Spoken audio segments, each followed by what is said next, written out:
Well, hello and welcome to the channel. My name is Johnny and you're watching Hillbilly Modeling. So this is going to be part 8, our final part of our Russian heavy tank JS-2 model 1944 by Tamiya. And what are we going to be doing? Well, it's time to finish up.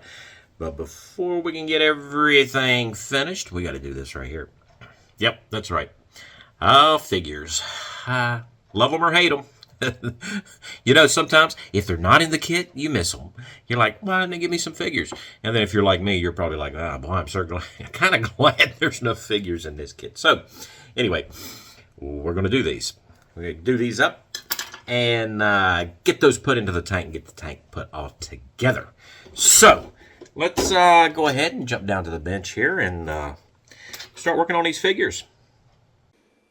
Now, I know a lot of you don't like to do figures, and, well, I'm kind of in that group, but we're going to do them for a good reason, too, because when you put figures on your armored vehicles, it gives a real sense of scale so that people can imagine how large or how small the vehicle truly is.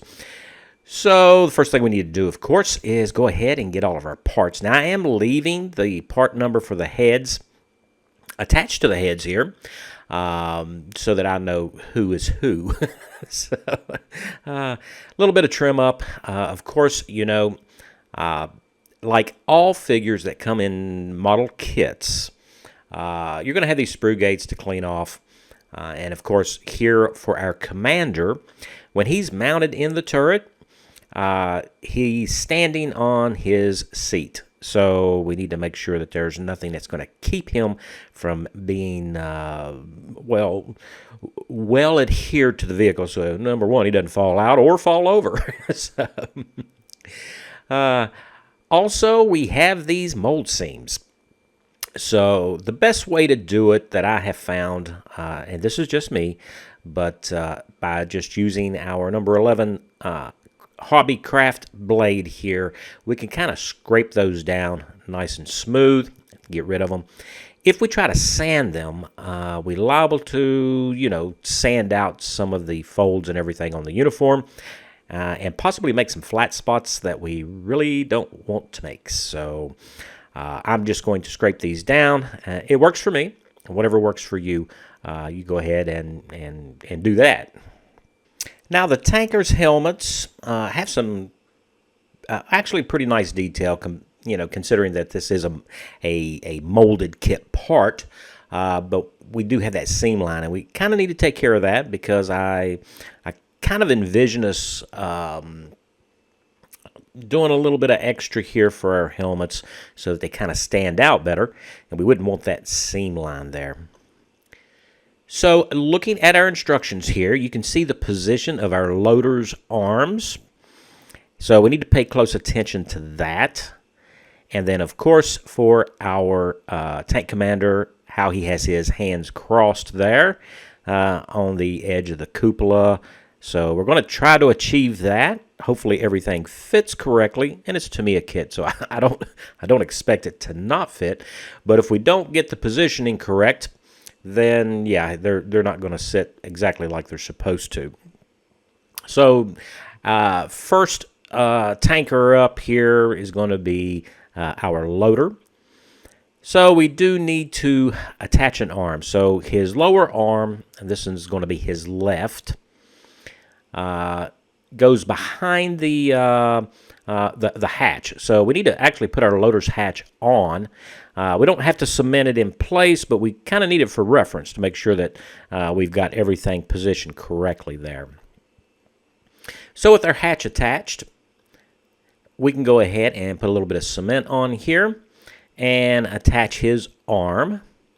And like I say, this is the left arm, which is down below his right. So we need to make those small adjustments and everything and make sure it's lined up nicely. Now there is a little pedestal that the figure sits on, so we want to make sure that we have full contact there and that the figure is sitting on that pedestal and that the arm is in the right position. A little fiddly there, but we make all of the adjustments we need to until we get the perfect fit for it. And you guys probably know that I'm kind of a kind of a test fit fanatic, so I like to make sure that everything fits very well. So I think we have him about as well as we can get. The good thing is we can reach up underneath the turret there and align everything just right where it's supposed to go to make sure that, that figurine is sitting flat on that pedestal. So with that part done, it's just a matter of doing the same thing for our commander. And as you can see, the commander's arms are already on.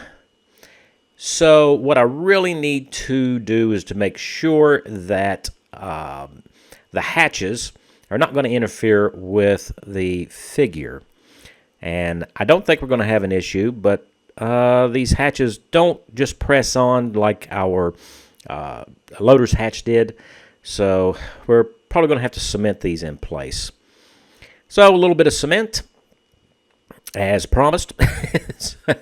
It will attach the commander's cupola hatch in place here, and I'm starting off with the one that has the periscope on it because that is the item that I am kind of worried about. We want to make sure that I can get him into position there and that periscope not interfere with the figure.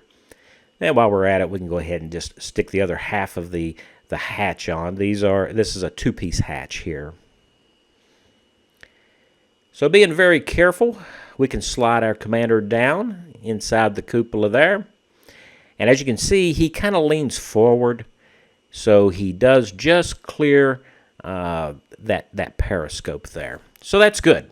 He's going to fit no problem. So the next problem that we've got is that we need to be able to paint our figures up, and I would like to be able to handle them without actually having to touch the figure himself. So we are going to take our Tamiya handy drill here, and we're going to drill a 1.2 millimeter hole right in the base of the figure. Going to do the same thing at the bottom of the boot, the heel of the boot on our commander. And what this is going to allow us to do is to fix something that we'll be able to hold our figures with. In this case, I'm just going to use a cocktail stick, or for a hillbilly, it's a toothpick. That's assuming you have a tooth. So, sorry, I just couldn't help myself. So you just insert it in the hole, give it a little twist and a little bit of pressure there, and that'll securely hold our figure. So now we can go ahead and do some painting. So the first thing we're going to do is we're going to use this, my favorite, German Panzer Gray. Now you can use black too, if you prefer. I'm just going to use the German Panzer Gray. And, of course, it's thinned for my airbrush. So I'm going to be airbrushing these. And we'll just be able to prime this up. Now we're going to prime the heads as well. And with it all primed up, this is what they look like. And we don't have any bad shoulder seams or anything. The fit's very, very well. So we didn't have to fill any of that. So next up, we're going to use some of this white acrylic paint that is water-based. Now that's craft paint. You guys know I use craft paint quite a lot. And what we're going to do with this is do some pre-shading. And we're going to do it from the sun's point of view is the way I kind of like to describe it. So top down at an angle there, which is going to leave us some shadows, which is kind of what I'm going for. So here we are in the paint booth. And we're just very carefully, and as you can see, the airbrush is out of the picture there. So I'm probably 8 inches or so away from the figure, and just from an above and a glancing angle to the side of the figure, we're just doing some pre-shading here. That way, we should gather some nice shadows. Just like that. So I need to go ahead and do the loader as well. So with that done, the instructions call for khaki for his uniform. Actually, both of their uniforms there. So that would be 49, XF49. and it calls it for both of the soldiers' uniforms. So that's what we're going to use. Now, I did thin this out quite a bit. I'm thinking that I can use it as a, what's the word I'm looking for? Glaze. Glaze. Which is, it's not going to work out for me, and I can already tell as I'm putting this on. The problem is the water-based acrylic paint has, due to gravity and a wicking effect, it wants to settle in all the low spots, which is, well, where we have our dark areas in our pre-shading. So this is really not working. You can see how the paint is settling and coming off all the high spots, which is not what I wanted it to do. So probably dry brushing might have been a better choice here. But since I have water-based acrylics, that's probably not going to go well. So the best thing to do is to go ahead and just rinse all this off because it's just not going to work out for us. So I take it to the, I just take it to the sink and wash it off with just tap water because this paint's not dry and it's not set, and we can start again. And yes, sometimes things just don't go the way we want them to. So, all right, so we need to thicken this paint up because now we're going to spray it, which I probably should have just done to begin with. Add some more paint to thicken our mix. You know, that way we don't have to dump anything out. We're just going to thicken it up, get it ready for the airbrush, and then back to the paint booth we go. First thing, I am going to paint up underneath his arm there a little bit because I do want some color up underneath there because obviously, I mean, his uniform is supposed to be khaki. So now we're just going to go over the uniform from a elevated point of view, perspective, and paint him khaki very lightly. As a matter of fact, I think probably the best way to describe it is a really bad paint job. That way, all of our highlights and all of our dark areas and all that shows through because we really want that to pop and come out. And of course, we've done our loader. I probably should write these guys down on a piece of paper. So yeah, the loader. We do him as well. So here we're coming back in with the same color that we used to prime our figures with, which is that Panzer Gray, German Panzer Gray, which is a really, really dark color. Now you can use black if you like, if you prefer, or even NATO black. The instructions call out for his boots to be black, so we're going to do black. I imagine some of them had brown boots, too, during the late war, so you can... Not that it would matter, because you're not going to be able to see them. So next up, we have this Model Masters acrylic leather. I know that is an old bottle of paint, but it's still good paint, so I'm going to keep using it until it dries up. So we're going to paint in his belt. Now, we need to be really, really careful here because of the fact that since the way we painted the uniform, it would be extremely difficult to touch up if we kind of miss our belt, you know, and get that leather on something else. So next up, I'm going to go with some red rust. And yeah, I know, why am I using red rust? Well, that's because I found this really, really nice painted up figure that was on the internet. However, it did not give credit to who did this figure. But if we look at the shoulder boards, we can see that it's kind of a reddish brown color. And that red rust will work for me. So I'm going to go ahead and just paint these up with that. Okay, so yeah, it just dawned on me. I call these shoulder boards, which is not accurate. Shoulder boards are a sleeve that goes on over top these straps that goes on the uniform. Now, on the Russian uniform, I don't know if these was made into the uniform or if they actually had shoulder boards. I couldn't tell you. In modern military, we have the shoulder boards that slide on over top of these little straps, and the little straps are actually called epaulets. So for anybody who was about to correct me, that's kind of where we're at. So take your pick, shoulder boards or epaulettes. Either way, we do need to be very careful here. And you can see I'm bracing my fingers while I'm painting these. Again, we don't want to get this red rust onto our khaki paint there. So we want to be very neat. All right, so I'm going to go with Woodsy Smoke here because on those epaulettes or shoulder boards, whichever you prefer to call them, there appears to be like two little stripes down, and it's kind of a brown-looking color, maybe even with a tinge of gold in it. But I'm just going to use this Woodsy Brown here, and I'm going to do my best to try to paint two straight stripes. Okay, so we got that out of the way. And we're just going to paint them to the edge of where we put our red rust there. And hopefully, if I can get this just right, it should look okay.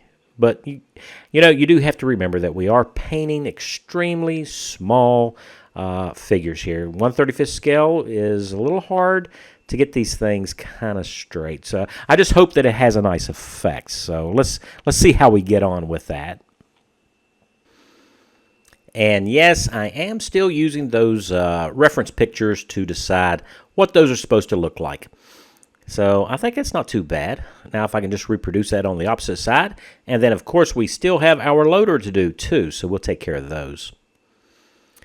So now it's time for a little bit of skin tone. Yeah, there's always a problem with skin tone. And both these are acrylic paints. I'm going to take that same Woodsy Smoke that we painted on our epaulettes, and I mixed it into our flesh color because the flesh color was too bright. It looked more like bright desert sand or white beach sand kind of color.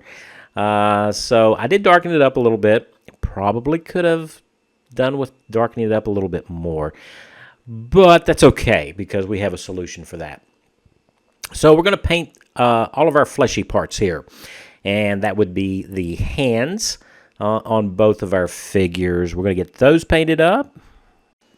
And of course, we still have the faces to do. So, and if these have already been primed up in our Panzer Gray. So, and as you can see, that Panzer Gray really looks black at this point. So we are going to paint up our faces too, and we need to do both of our figures. Now with that done, we're going to switch gears here a little bit. We're going to take this gray, and again, these are water-based acrylic craft paints. And we're going to put a little bit of gray here in the pan. And then I'm going to go back to that Panzer Gray that we still have a lot of left from priming everything. And I'm going to drop some of this in there because Tamiya calls out a dark gray, but the Panzer Gray looks more like black, and we don't want it black or black in appearance. So I'm just going to mix this up a dark gray. We're going to drop in some of this Panzer Gray pigment into our regular gray, and we're just going to give it a good mix there. So, and that's what we're going to use to paint our tankers' helmets up with. So I'm going to be as careful as I possibly can, and we really need to trim out our skin tone there. And because that is a really, really close edge, we need to be careful and wear your reading glasses or your modeling magnifiers, whatever you need to do, so that you can see right where your brush bristles are going. And get that trimmed out nice and neat. And once we've got everything trimmed out, we can go ahead and come back and do our fill, which is over the rest of the helmet there. Because now we don't have to worry about getting our paint onto our flesh tone. So that is one helmet done, and now all we got to do is go in and do the second helmet, get the other guy done. Now I am going to use that exact same color that we used for the helmet, and I'm just going to come in and touch our buttons. And this paint being a little bit thinner, got to be careful. It's a good idea to keep some water and a Q-tip standing by, because if we make a mistake, we need to clean it up right away. We don't want to end up with something that looks bad and we can't really fix without painting over it with the khaki, and that might mess up our our pre-shading and all of that. So we don't want to get into all that. So we just want to be able to clean it up if we make a mistake. And as you can see, you got to be very careful when we come in and paint those buttons.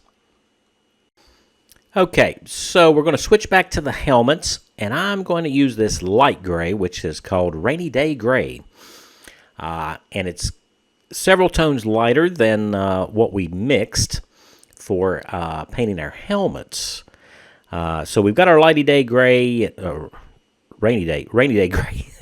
and our a little bit of thinner off to the side there, so I can kind of mix the consistency there, and I'm kind of dabbing it off the brush there, because we're going to come in and very carefully use this as a highlight color, and we're just going to catch the edges of all that detail that is on our helmets.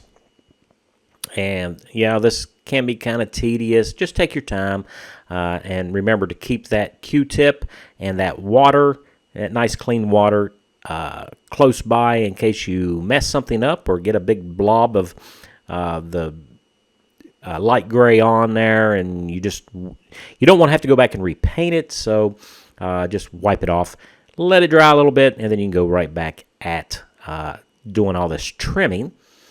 And I'm just trimming the edges, as you can see right there. And the whole idea here is to help accentuate, those details so that they're more eye-catching and they don't kind of blend in with the rest of the helmet. Kind of like a little feature for us there. Now, once we're done with that, you can see that's kind of the effect that we've got. And I think it really adds a lot to those helmets. Now, of course, I don't have my helmet painted as dark as in our reference photo, but that's okay. I think it looks pretty good, and it closely matches what's on the box on the Tamiya art. So that's kind of what we're going for there.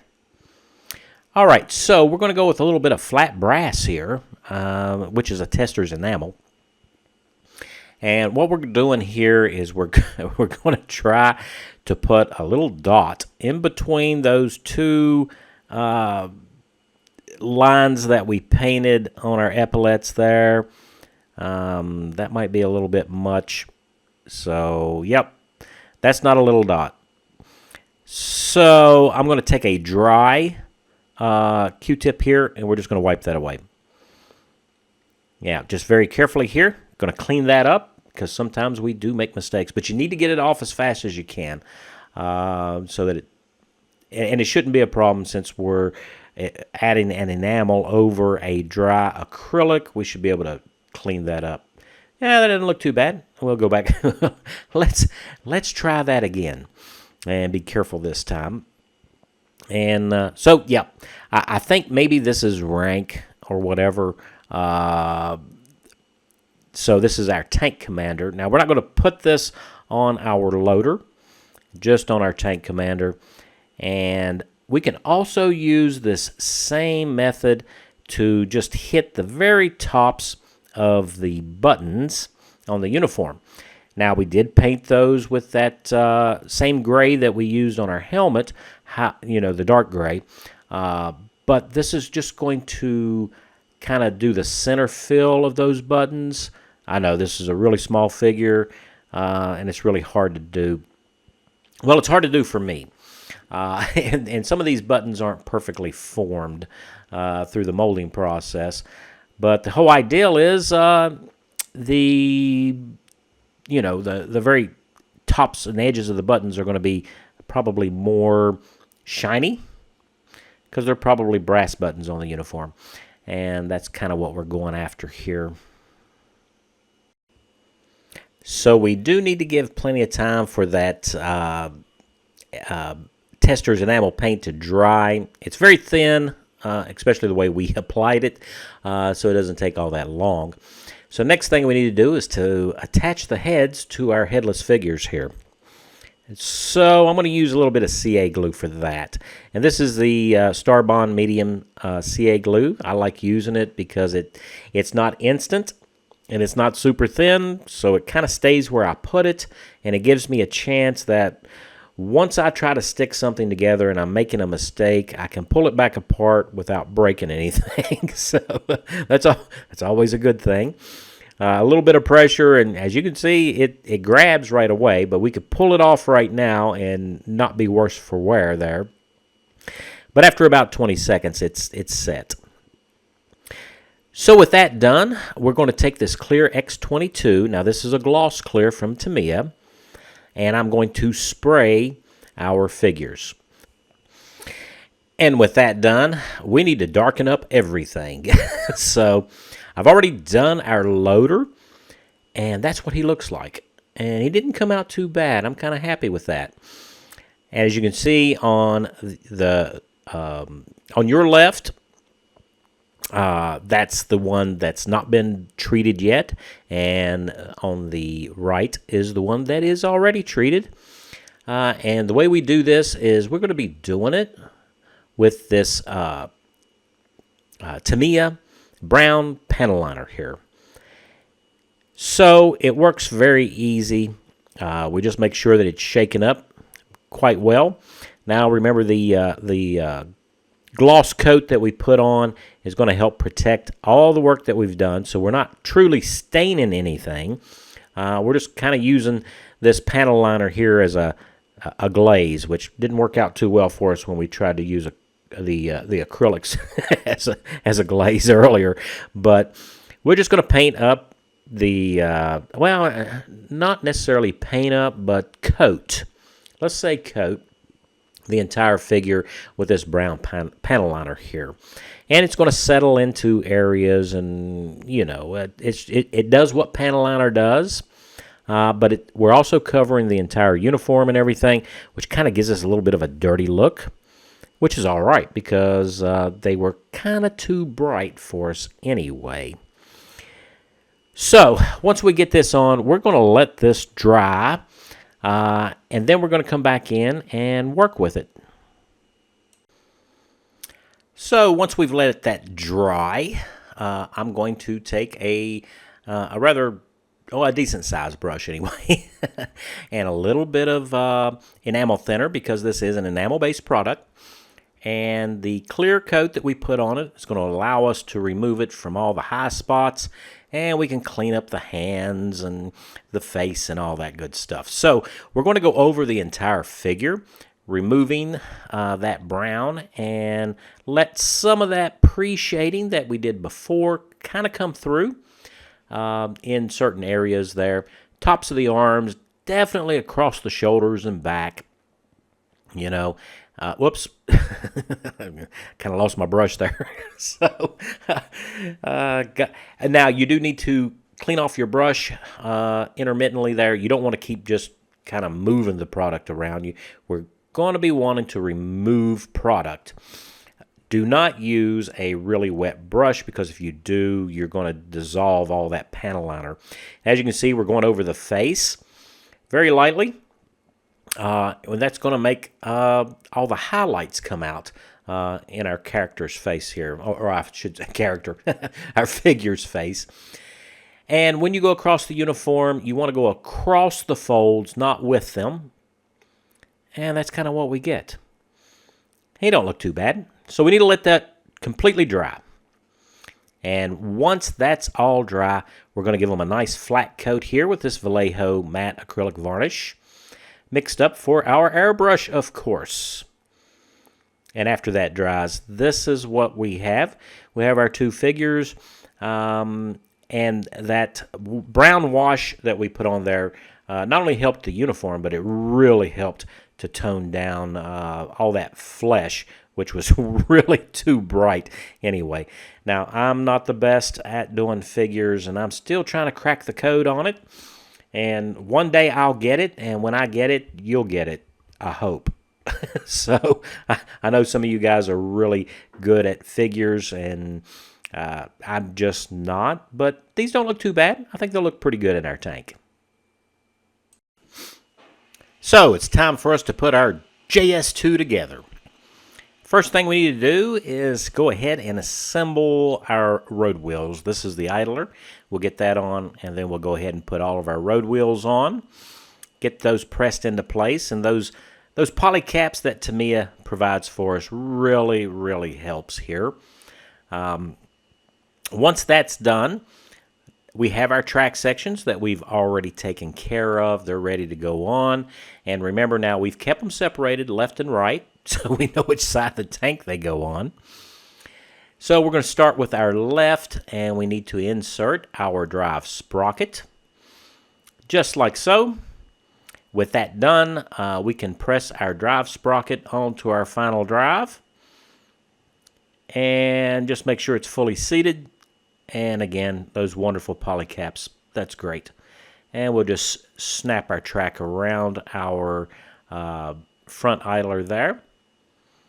So we're going to set our top run in, and be careful. Make sure that you've got it going in the correct direction.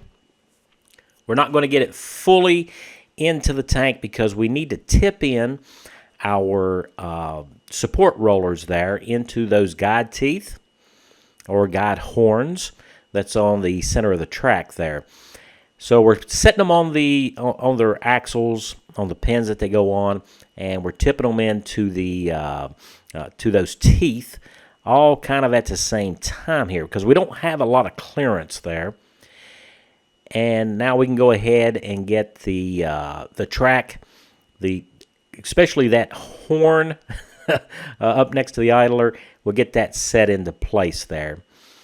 Once it's in, we can go ahead and press all of our support rollers all the way down.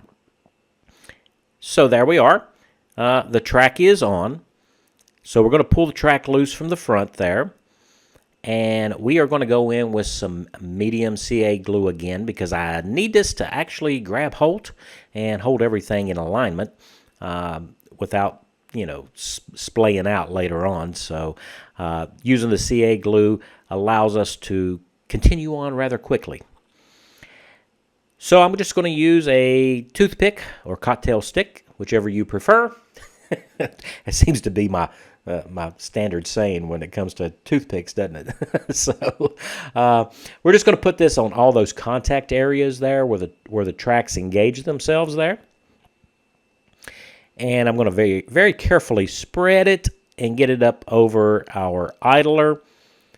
And once I do, we can just line up our track, and then we do need to press it together. And we need to move kind of quick because we only have a few seconds here before that CA glue grabs hold of it there. So we want to make sure everything is set. And you can just kind of pinch the corner or the very rim edge there of the idler and kind of get everything to go together. Now, with that done, we'll give that a couple of seconds more to become more solid and grab home. And we can turn our attention to the connection over top of our drive sprocket there. So we don't have it fully engaged. I got it pushed away there. And I am going to have to really be able to see what I'm doing, so I'm using these lighted magnifiers there. Same process, put our CA glue on. And we can also put it on the drive sprocket itself, especially where it's going to engage right there on that top tooth of our drive sprocket. And just reach in as far as you can get it. I think I only got about half of it, but it's gonna grab it. It shouldn't be an issue for us. Now, once we get our CA glue into place, all we got to do is press it down over that drive sprocket tooth and make sure that it's level across the actual drive sprockets and drive hub there. And I'm using my tweezers there to make sure that we're in full engagement. That way everything kind of looks like it's supposed to. That's the whole idea, though, isn't it? If it doesn't look like it's supposed to, then we've done something wrong, or we didn't quite get it right. So, and that's the case with link and length tracks. It's very important that you get everything get it to fit well before you get into your painting and final assembly there. So we do have one little area here above the center return roller. And I'm just going to put a little bit of CA glue there, and we're going to press that track down and let that grab right there. And the other two seem to look just fine, so I'm just going to hold it long enough for it to grab on. And that way, our track will look just like it's supposed to with the correct sag, or swag, whichever way you prefer it there. And there we are, and that actually looks pretty good. I'm impressed. Those tracks really are well engineered. Tamiya did a good job with those tracks. So we have the other side to do. Now once we get all of our tracks on, we do have these brackets that go on just in front of our final drives or drive sprockets and hubs. This is a raker that cleans out the mud from the center of the hub there. So there is that little bracket that's on the hull that we need to get it to engage. And I'm using CA glue to put these on too. That way it'll grab and I don't have to hold it forever. And that's what it looks like. So that's one side done, and we'll do the other side next. So with that done, we can go ahead and put our figures in the turret. So I'm going to use Tamiya's thick cement for this. That way if we have any little voids or maybe it's not setting perfectly level, we'll still have cement there, and that'll hold our figures into place. We do want to be very careful here that we don't touch that to the roof of the turret there. We don't want a big glob of glue there. So I'm just starting with our loader here and trying to get him pushed over right where he's supposed to go and get him fully seated from underneath. You can use your fingers just to pull him down on his little pedestal that he sets on there. And we have the same thing that we need to do with our tank commander there. So some thick cement there on his boots on the very bottom. And we're just going to turn him very carefully and get him into the commander's cupola there. Hopefully we don't knock our hatch off. And again, we can reach up underneath and get everything lined up correctly. And just make sure that that glue takes hold. And that's what I really like about that thick cement. It really does grab hold of things. And with that done, we can go ahead and set our turret into place. And there we go. Very satisfying. Now, I do want to check and make sure that our loader and our tank commander are at least looking in the same general direction there. That would be bad if they didn't. And here we go. We have completed the model. We've got it all put together. Now, I did not put an antenna on our vehicle because I'm not sure what I'm going to do with it yet. So I may put it in one of those acrylic cases, in which case the antenna might be too long for it. So I'm leaving that off for now. We can always come back and do that later. However, this is a really good kit. I really enjoyed putting it together. And Tamiya doing these length and link type tracks is awesome. They did a really good job. I just wish they would go ahead and do that with all of their old kits. You know, their old Panzer IVs, and yeah, that would be really great if they would put these type of tracks right into those old kits, because that would be so much better. And we've done some rust, and we've used that metal polishing powder there for our tracks. That works so much better than the dry brushing that I've done in the past, and it really shines and looks much better than just using the number 2 pencil, to get those highlights there. So this is a really nice kit. We didn't have any problems with it. If there were any problems, I'm sure it was me that created that. So you guys will let me know in the comments what you think of the build. So with that done, this is the final product, and I think it looks pretty good. I'm really pleased how it came out. So is this kit appropriate for a beginner? Well, I'm going to go ahead and say yes.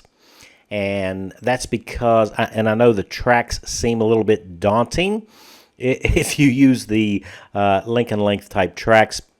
But this kit does include the rubber band style tracks. So if you aren't comfortable with doing these type of tracks that I did in this kit, then you can always use those rubber band style. That's what we call them, rubber band style tracks.